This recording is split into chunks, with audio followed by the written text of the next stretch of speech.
As jy vandag die rou gaan, as jy dalk al by 'n graf gestaan het en gewonder het, hoe gaan ek ooit weer heel word, hier deurkom, dan is vandag se video spesiaal vir jou. Of dalk worstel jy net met die vraag, hoekom laat God swaar kry toe? Hoekom gebeur sulke vreeslike dinge in die wêreld? Siekte, pyn, hoekom laat God dit toe? Ek het met daardie vraag geworstel die afgelope tyd en ek sal vir jou vertel hoekom, maar ek wil met jou die antwoord deel wat God my gegee het. En ek dink dit gaan jou verras. Hallo, my naam is Dani Mattee en baie dankie dat jy hierdie video gekies het om na te kyk.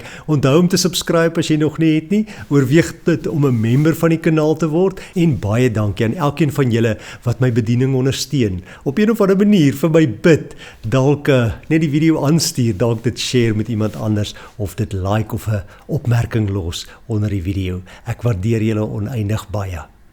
As 'n mens na hierdie lewe kyk, is daar soveel mooi dinge, soveel dinge om te geniet, né? Dink nou maar aan jou gunsteling dis, die lekkerste kos wat jy baie van hou. Dit is daarom lekker om weg te lê daaraan, of 'n lekker kuier saam met vriende en familie, mense wat naby aan jou is, jou geliefdes. Dink aan 'n mooi sonsondergang. Dink aan die mooi natuurskoon wat God vir ons gegee het. Dink aan kinders en kleinkinders wat lag en speel en aan jou span wat wen. Dit is darem maar lekker om te lewe. En dit is goed dat ons die lewe geniet, want God het vir ons hierdie lewe gegee sodat ons dit kan geniet. Maar dit is nie die volle prentjie nie, né? Dis net een kant van die saak. Want die lewe kan ook baie wreed wees. Die lewe kan ook baie swaar wees. Die lewe kan ook 'n mens stukkend breek. En dalk is jy vandag daar. Dalk is jy stikkend, dalk is jy seer, en dalk wonder jy, hoekom, Here? Hoekom?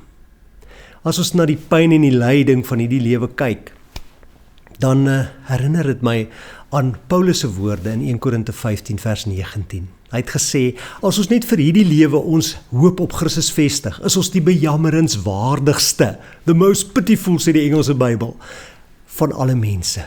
Want, en dit lees ons in Openbaring 21 vers 1 en 4, hierdie lewe, hoe mooi of hoe swaar of hoe seer hy ook al is, gaan verby. Die ou dinge gaan verby, sê die Here. Dit is nie permanent nie. En dit moet jy vandag weet. Hierdie lewe moet sy mooi, maar ook moet sy swaar, met sy seer, met sy stikkend, gaan verby.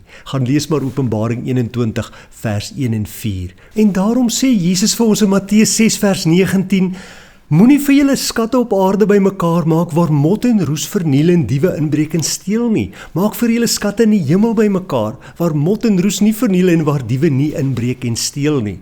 En die vraag is natuurlik, maar hoe maak ek vir my 'n skat in die hemel bymekaar?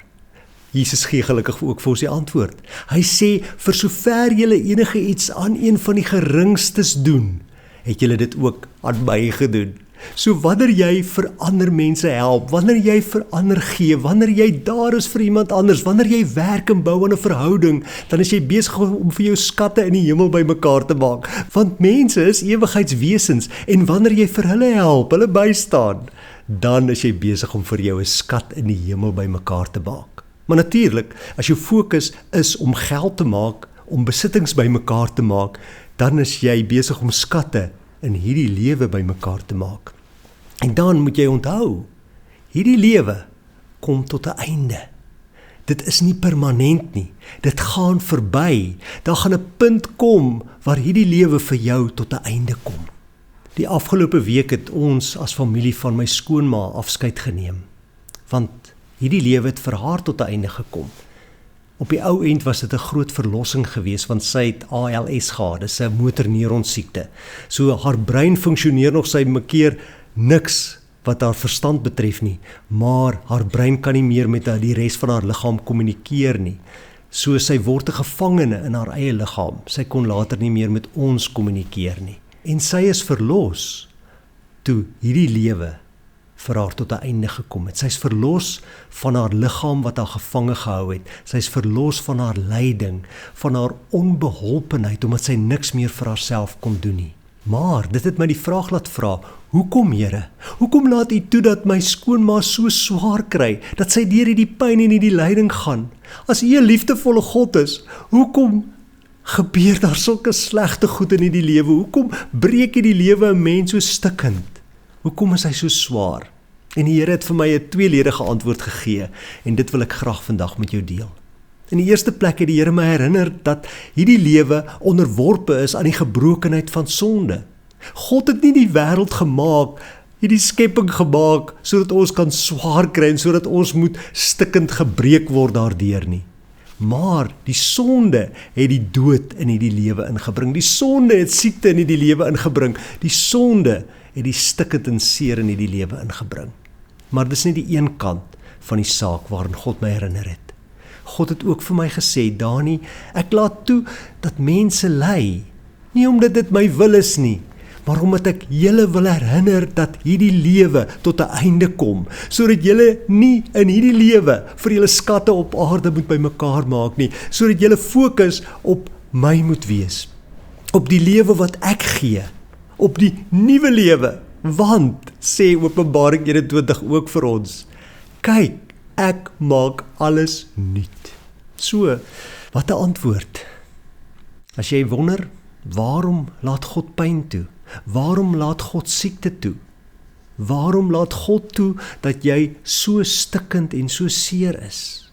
Dis om jou te herinner en om die mense rondom jou daaraan te herinner dat hierdie lewe tot 'n einde kom.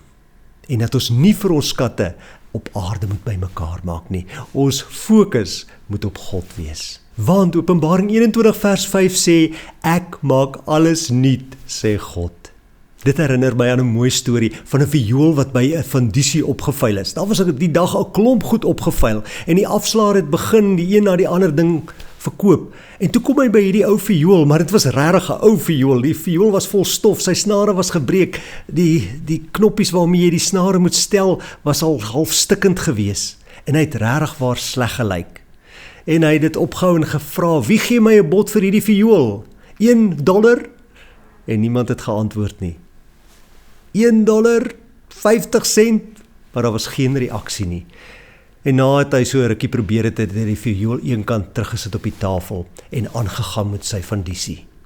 En toe na die fundisie, toe kom 'n violist na hom toe, wat die fundisie bygewoon het. En hy sê vir die man, die afslaer, hoorie, gaan jy omgee as ek hierdie viool vat? Ek wil hom nie hê vir myself nie, ek het klaar al te veel viole, maar as ek hom huis toe vat, na my werkswinkel toe, en hom so bietjie afstof en mooi maak, dan sal ek hom terugbring en dalk kry hom dan verkoop.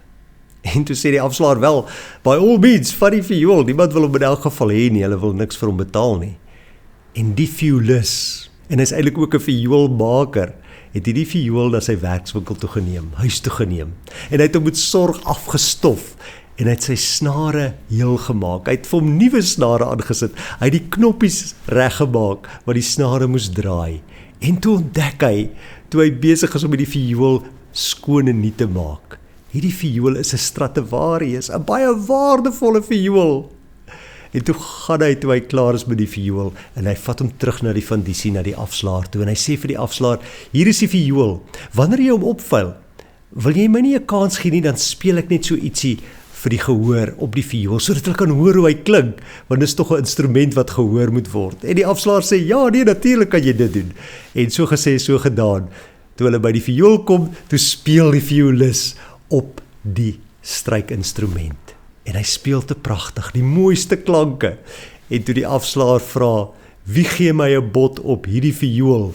Toe gaan die hande op, 1,000, 10,000, en so gaan die prys op vir 'n baie waardevolle viool. Dieselfde viool wat 'n rukkie gelede niemand wou hê nie, maar hierdie viool is nuut gemaak. En net so sê God, gaan hy alles nuut maak. Nie hier en daar iets nuut maak nie, nie net afstof en opdolly nie. Hy gaan ons totaal en al nuut maak. So al is jou liggaam op die oomblik afgetakel, gaan God vir jou 'n nuwe liggaam, 'n verheerlikte liggaam gee by die dag wanneer Christus weer kom op die wolke. Elke een van ons kry daardie belofte, elke een van ons wat in Jesus Christus glo. Billy Graham het by geleentheid gesê, there will come a day, en ek gaan dit nou sommer so aanhaal soos ek het onthou. There will come a day when you read in the paper or you hear on the news that Billy Graham is dead. Don't you believe a word of it, because that day I will be more alive than I am now. Want Billy Graham het geweet, God maak alles nuut. Hierdie lewe is net tydelik. Die mooi, maar ook die hartseer, die pyn, die lyding gaan verby. Want God maak alles nuut. Hy sê, ek droog alle trane af, verby is smart, pyn en lyding, want ek maak alles nuut. Iemand het dit een keer baie mooi vir my verduidelik. Ek is nie seker of dit Billy Graham was nie, maar ek het die storie gelees van hierdie godsman wat in sy studeerkamer gesit het en gesels het met iemand anders wat nie regtig 'n verhouding met die Here het nie. En hierdie man het geworstel. Hoe kan hierdie godsman so seker wees van sy saak dat God alles nuut maak, van die lewe na die dood? Hy het dit nie verstaan nie. Hy kon dit nie kop nie, om dit so te stel. En toe vra hy vir die man, maar hoe kan jy so seker wees, God gaan alles nuut maak en hierdie lewe gaan verby? En toe antwoord die godsman hom, luister 'n bietjie daar by die deur. Het jy al gehoor, my hond krap gedurig om in te kom. Hy krap om in te kom omdat hy nie toegelaat word in hierdie studeerkamer nie, want sien, hy was nog nooit hier binne nie. Hy weet nie hoe lekker ons hier sit en kuier by die kaggelvuur nie. Hy weet nie ons geniet 'n koppie koffie en 'n beskuitjie by die kaggelvuur nie. Maar hy wil nie inkom oor die koffie en oor die kaggelvuur nie. Hy weet nie eers daarvan nie. Weet jy hoekom wil hy inkom? Hy wil inkom omdat ek, sy baas, hier is. En hy is lief vir my en hy weet ek is lief vir hom. Daarom krap hy om in te kom. En toe stap hierdie godsman op die ou end na die deur toe die hond weer krap. En hy maak die deur oop. En die hond spring sommer in sy arms van opgewondenheid. En hy dra hom in die studeerkamer in. En hy sê, ja, wanneer ons sterf die dag, wanneer hierdie lewe vir ons aan die einde kom, wanneer hierdie lewe vir ons verbygaan, dis die oomblik wanneer ons in ons God, ons hemelse Vader se arms inspring, wanneer ons veilig is by hom, geborge is by hom. So vandag wil ek vir jou 'n vraag vra, 'n baie ernstige vraag. En dit is, ken jy vir God? Ken jy die Here wat die dood oorwin het, wat al ons trane afvee? Ken jy die Here wat alles kom nuut maak? As jy hom nie ken nie, as jy onseker is, dan wil ek jou uitnooi om hom aan te neem, om jou lewe vir hom te gee. En dit is so maklik om dit te doen. Jy moet net eerlik en opreg bid en vir die Here sê, Here, hier is ek. Dankie dat U vir my sondes aan die kruis gesterf het. Kom in my in, maak my nuut, maak my U kind. In jou eie woorde, sê dit vir die Here, bedoel dit en weet, God doen dit. Hy maak jou nuut, hy maak jou sy kind. Daar's 'n laaste beeld wat ek wil gebruik, en dit mag jou dalk bemoedig, ek glo dit sal, daarom deel ek dit graag met jou. En dis die beeld van die moddergoggas. Daar was 'n dam gewees op 'n plaas elders, en in die dam, dit was 'n lekker groot modderdam, was daar moddergoggas. Hulle het onder die water geleef, in die modder, in die moerasserigheid onder die water. Hulle het nooit uit die water uitgekom nie, want hulle het alles daar in die modder gevind wat hulle nodig gehad het, genoeg kos, genoeg van alles wat hulle kon begeer. Maar 'n snaakse ding het gebeur met hierdie moddergoggas, hierdie wurms, hierdie larwes. Van tyd tot tyd het een van hulle in die stingel van een van die waterlelies ingeklouter, daaronder waar die plant begin, in die moeras, in die modder. En dan het hy opgekruip binne in die stingel, en die ander moddergoggas kon hom sien, hulle kon sy skaduwee sien deur die wand van die waterlelie. En dan kon hulle hom later nie meer sien nie. En op die ou end het hierdie watergogga, hierdie wurm, verdwyn uit hulle sig uit. En hulle het gewonder, hoekom gebeur dit kort, dat een van ons opklim en verdwyn? Wat word van hom? Waarheen gaan hy? Hoekom kom hulle nooit terug nie? En toe het hulle 'n vergadering gehou en hulle het besluit, die volgende een wat die drang kry om op te klouter, op te kruip in die waterlelie se stingel, moet terugkom om vir ons ander te kom vertel wat daar bo is. Hoekom niemand terugkom nie? En so het dit ook gebeur. 'n Ruk later het een van die watergoggas die gevoel gekry, hy moet in die stingel opkruip, en hy het dit gedoen, al hoër en hoër, en die ander het na hom gekyk en vir hom geskree, onthou om terug te kom en ons te vertel, en toe kon hulle hom nie meer sien nie, en hierdie watergogga het bokant by die leliese blom uitgekom, en vir die eerste keer sonskyn, sonlig op hom gevoel, en die son het so warm op hom gebak, sy vel het oopgebars, en uit hierdie larwe het daar 'n pragtige naaldekoker met 4 vlerke gekom. En die naaldekoker het opgestyg, hy het gevlieg, en hy het die water gesien en die son wat daarop blink, hy het die plante gesien en die groen gras, hy het hierdie pragtige natuur wat God vir ons geskep het, vir die eerste keer in sy lewe gesien en waardeer. En toe onthou hy, o gats, ek moet teruggaan.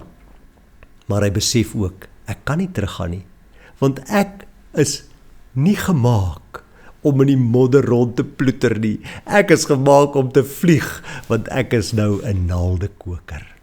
En dis wat gebeur wanneer iemand in Christus sterf. Hierdie dood is nie die einde nie.